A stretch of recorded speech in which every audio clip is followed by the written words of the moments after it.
Down there is Basingstoke Bus Station. 200 years ago, all you would have seen would have been the loading and unloading of canal boats, because that is the location of Basingstoke Canal Basin and the end of the Basingstoke Canal.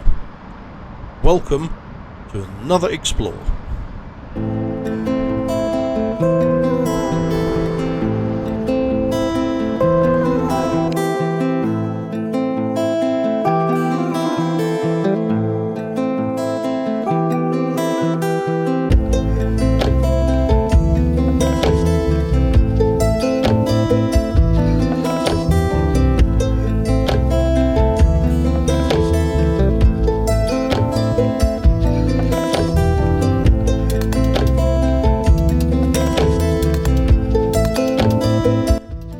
Come down into the bus station itself, and where I'm standing is where the southern edge of the wharf would have been located.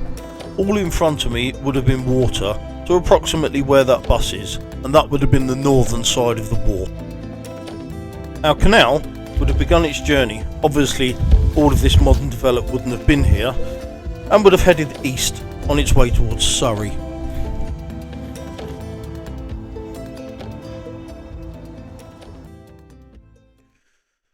So let's have a look at the modern map. This is Basingstoke bus station here. All of these are the bus bays. Now I was stood on top of the car park, approximately here, looking down into the bus station. When I moved down into the bus station itself, I was stood around this area here. And our canal would have gone eastwards out here this way. Now if we go back in time, now our canal basin is clearly visible.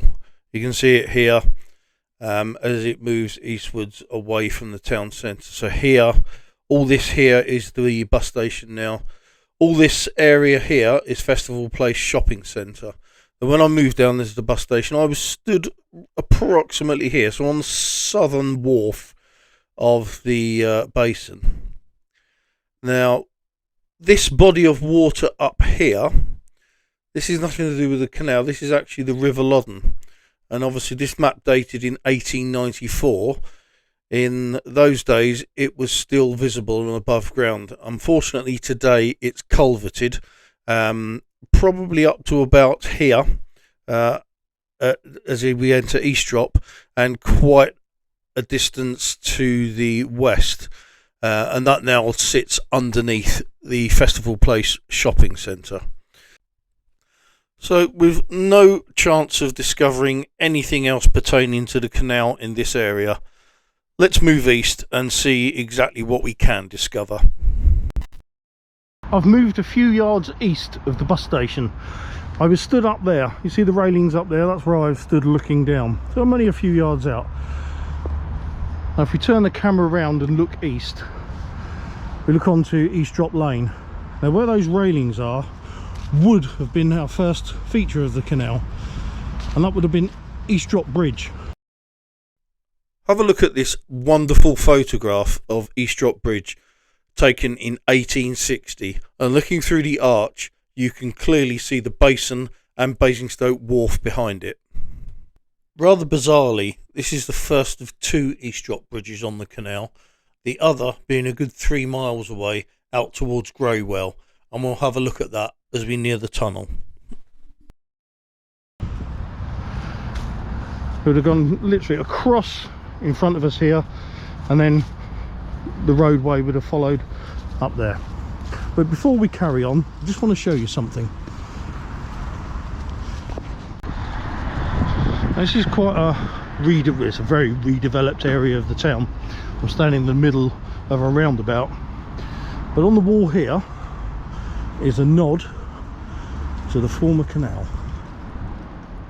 What we're looking at is a large-scale replica of what is essentially privately minted coinage, brought about by a shortage of low-denominancy coins. Known as a British token, this particular one was worth £1 and was paid to canal construction workers or navvies, who could then spend it in the local bars, taverns and other trading places where it was legal tender. So moving away from that little memorial, we're going to go back onto Eastrop Lane.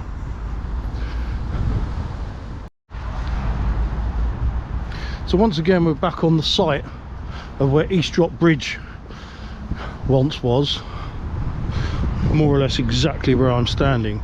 In front of us we've got Eastrop Lane, and to my left, as Eastrop Lane moves east, the canal alignment is pretty much exactly on the same alignment as the road.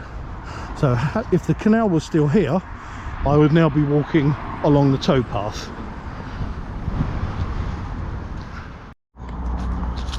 Despite receiving the bill to proceed with the construction of the canal, finances diverted to subsidise the American War of Independence delayed building, and it wasn't until 1794 that the canal reached where I am now walking.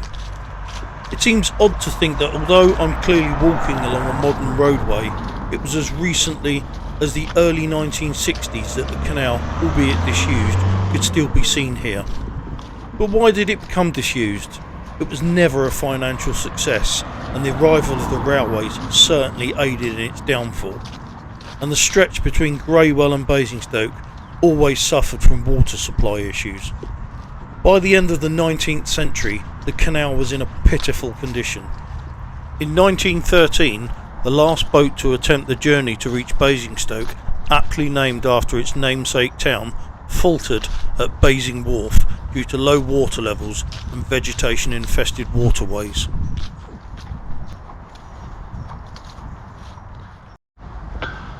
I'm coming to the end of Eastrop Way now. The road deviates off to the right, but our canal would have gone straight on. So this is where a bit of map work comes in. I'm pretty certain at the moment the tree line depicts the northern bank of the canal.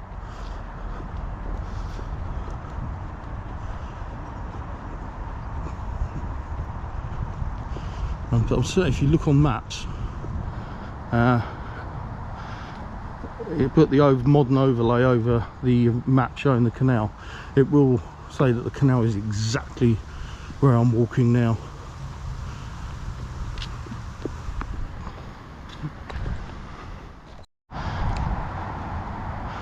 I suppose it's even possible that some of these trees, obviously not originals, but they could be seeded from trees that were original when the canal was here. It keeps the route of the canal alive. Now this is where we lose our route because we can't go any further, well not at this point anyway, because in front of us, you may be able to hear it, is the Basingstoke Ring Road. And our canal, any evidence at this point, has been destroyed by the construction of the road. So we'll have to go under that tunnel and out the other side to continue.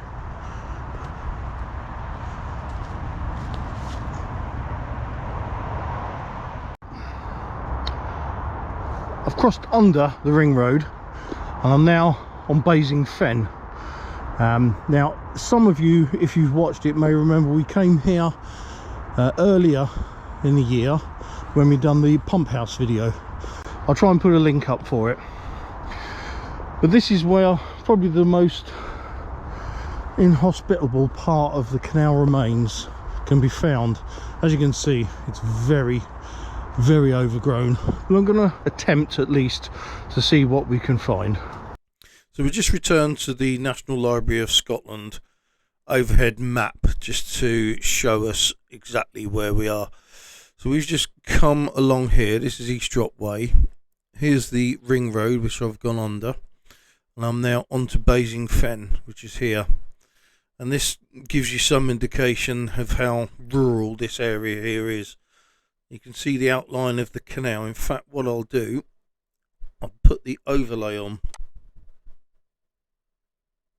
There you go, and you can see the canal.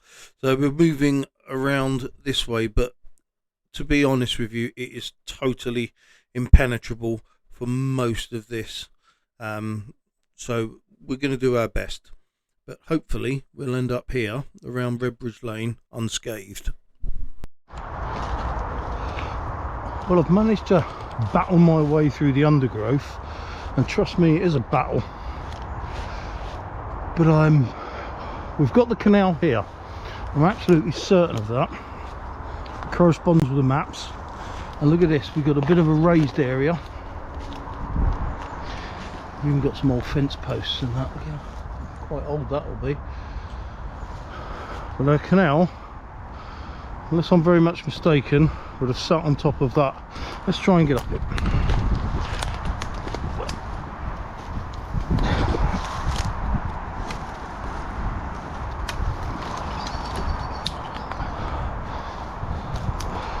Right, we're almost up, and there we go. Right, so looking, I mean, there's not a great deal to see. It's a very wooded area. We're on a bit of an embankment. See the side going down, and it does go down slightly that way. You can't go any further that way, we've got a fence. And as you can see there, our canal goes off that way, but there's absolutely no access. Oh, hang on, what's this? Well, we can get through here a little bit. I mean, I'm not going to go around the whole route because it's just very, very thick undergrowth, to be honest with you. So I think what we'll do, we'll cross the fen, we'll go over towards Redbridge Road, or Redbridge Lane I should say, and we'll see what we can find on that side.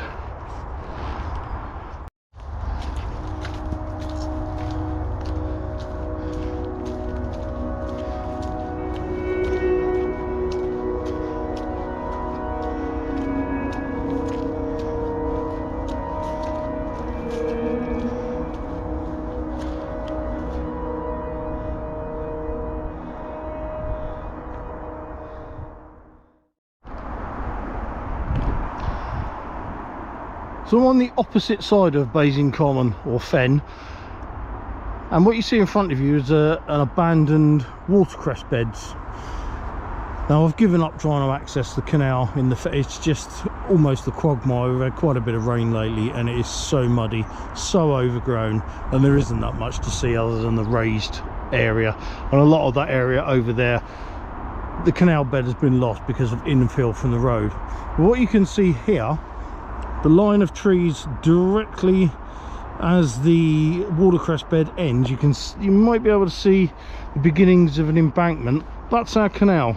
It bends very, very sharply coming in, and now it's going this way, and it's going to come in and it's going to then run parallel with Redbridge Lane, which is behind me, and we're going to go and have a look.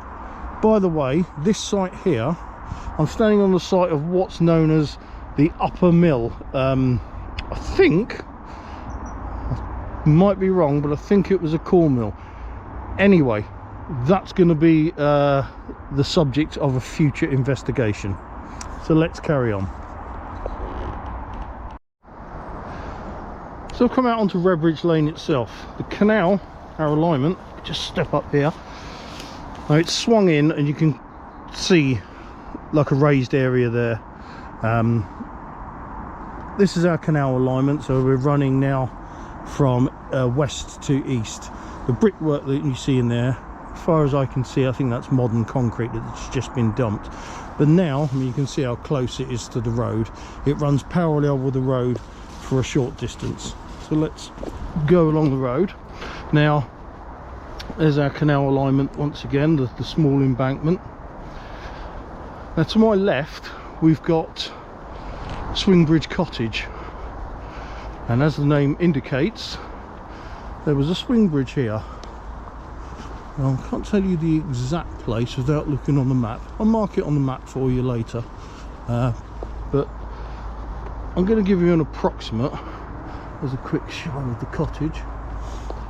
Now where this signpost is, that's the footpath I took going out onto the fen, but I'm pretty much this area here. This is where the swing bridge would have been located. There is a photograph showing the swing bridge. It was just a wooden affair, I think, in the photograph. It might actually be a little bit to the east, but this is the approximate area.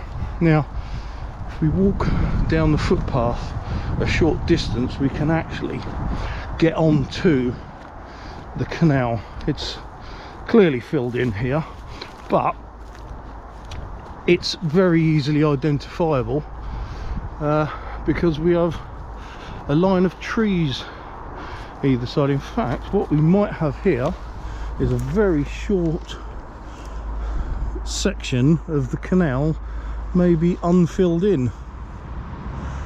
You see the trees there, I'm standing on a mound, got a bit of a hollow there, and then it's filled in again up there. But the electricity pylons mark out the route of the canal. So let's see how far we can get down here.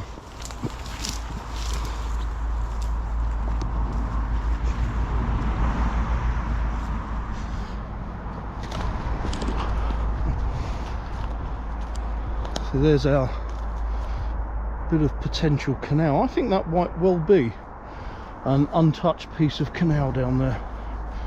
Canal bed. The towpath, I believe, would have been on the opposite side. And you can even see today that we've got marsh type plants in there. I think these are bulrushes. I'm not a botany expert either. But you can see there's no heavy plant growth on the actual canal area. We've got your trees either side. I think we're coming up to an impenetrable wall of brambles now.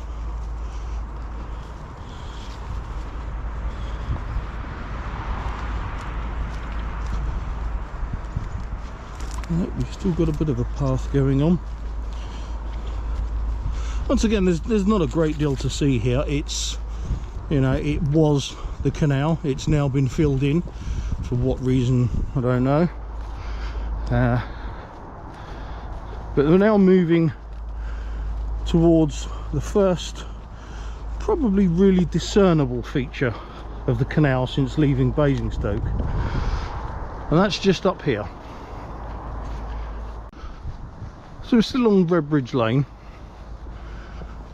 The canal, or the alignment of it rather, is still to my left, but it's been built on here. We've got a house, but if you look there, right in front of us, we have some brickwork, and that, you can just see the arch poking above the ground, and that is Redbridge. And now we're going to climb over the top of it.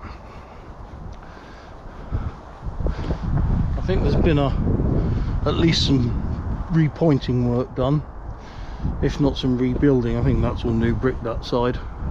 Unfortunately, it's a very, very tight bend here, and I think it is prone to accidents. But this is Redbridge, the first discernible piece of architecture from the canal since leaving Basingstoke. And that bit over there, definitely rebuilt. Unfortunately, we've got the sun right in the camera, which isn't helping at all.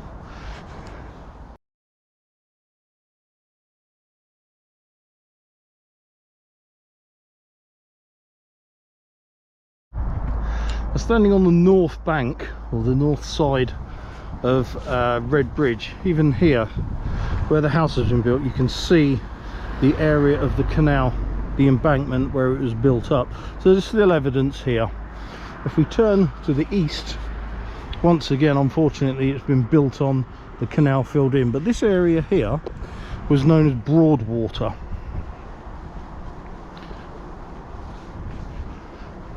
So now that we've crossed Redbridge, our route occupies the opposite side of Redbridge Lane, and now heading towards Old Basing. And if you look on where the sun is shining on the grass over there, making it nice and bright green, it's almost highlighting exactly where Broadwater would have been. And if you can try to imagine, it was here in 1913 that Mr. A.J. Harmsworth, after his failed attempt to reach Basingstoke with the boat of the same name, was able to proceed from Basing Wharf after a number of days of heavy rainfall refilled the canal, and turn it around and return to Ashvale.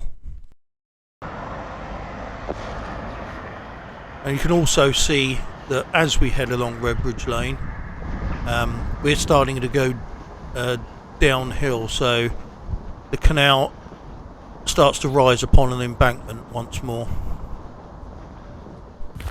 Now, if you look, see the trees, the big, not these ones close, but the big ones over the back.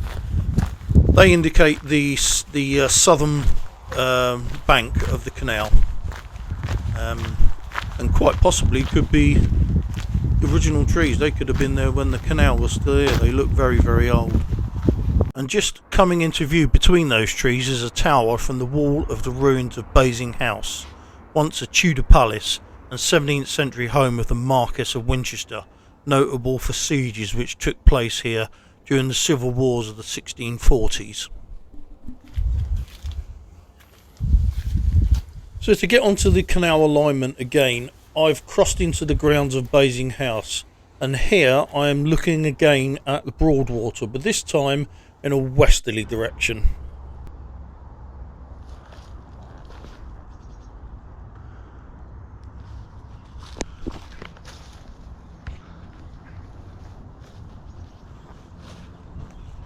My walk along the base of these walls here is really stepping into history now.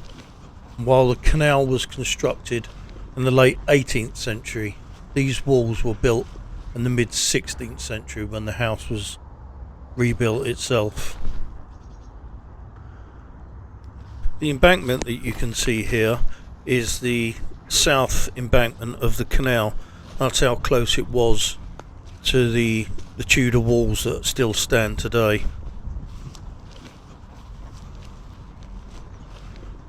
And I can't help thinking that in the 1790s, when navvies were digging the canal route through these grounds, they must have come across a huge amount of the detritus of battle, and possibly even human remains. And without today's importance, which we put upon historic preservation, these finds were simply discarded or destroyed. Although, had there been such importance upon our heritage back then, it's highly likely that the canal would never have been allowed to be constructed through here in the first place. Incidentally, I might point out that you're not actually able to simply wander into the ruins or the grounds of Basing House. There is an admission fee. However, it is a fantastic place to visit, with spectacular ruins and a huge amount of history, and it's well worth a visit.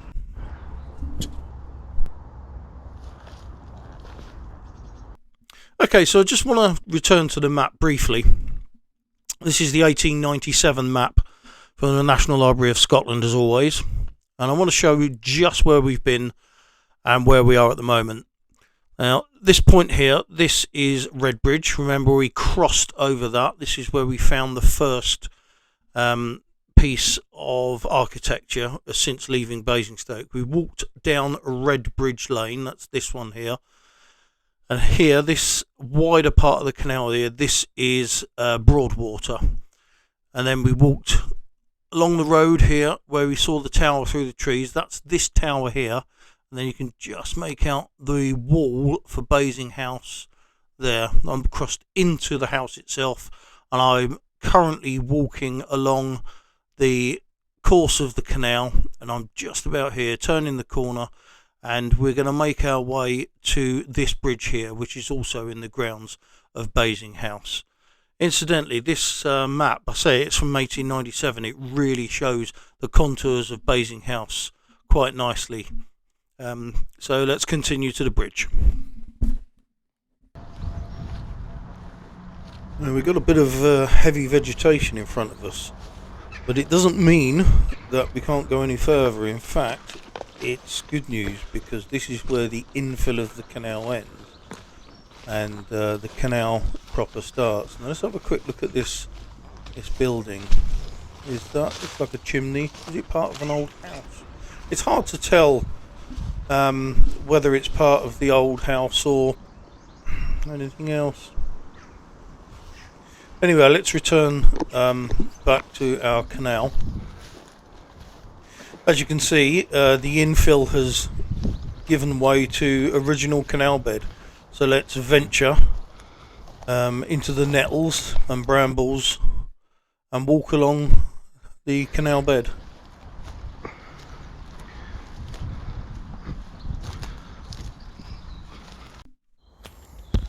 And if I'm correct, apart from the small area back at Swingbridge, which I said could well be part of the original canal contour still visible. Do you remember that very short section?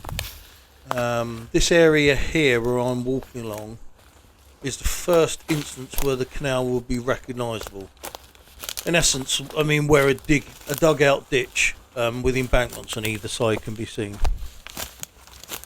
The towpath, incidentally, would have been located on the north bank. That's to my left. Now, the bridge that you may have noticed, which has snuck into our view ahead of us, is Basingstoke Bridge. This is the second bridge that we've come across since leaving Basingstoke, which is still extant, that is. And out of the two, it is by far the better example. Today, it's used as a main entrance for visitors entering Basing House, and I'll have a walk over it shortly. But as you can see, the towpath is still visible, the stone area under the bridge. In fact, it's very well preserved indeed, considering, you know, this has been dry, or derelict at least, since probably the 1950s. But unfortunately, as you can see, as soon as we cross under the bridge, the infill starts again, and the way into Old Basin itself is blocked.